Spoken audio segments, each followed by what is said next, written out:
எனக்கு தெரிய அவர் குதிரை பேரத்தில் ஈடுபட்டதாக தெரியவில்லை. என்னுடைய கருத்து அவர் குதிரை பேரத்தில் ஈடுபடவில்லை என்பது என்னுடைய கருத்து.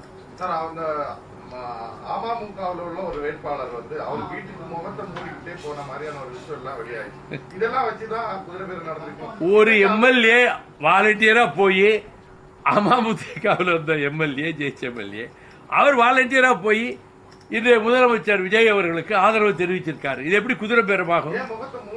எனக்கு தெரியாது. முகத்தை மூடினாரா முகத்தை திறந்தாரான்னு எனக்கு தெரியாது. எனக்கு தெரியாது. அது அவருடைய கருத்து. ஒவ்வொரு கருத்தையும் ஒவ்வொரு தலைவர்களுடைய கருத்தையும் எல்லா தலைவர்களும் அப்படியே ஏற்றுக்கிட வேண்டியதில்லை. ஒவ்வொருத்தருக்கும் தனிப்பட்ட கருத்து இருக்கும். எனக்கு அப்படிப்பட்ட கருத்து இல்லை.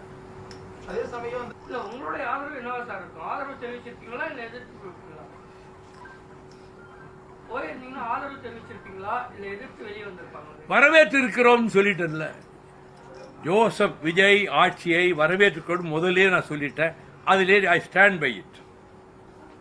We welcome the formation.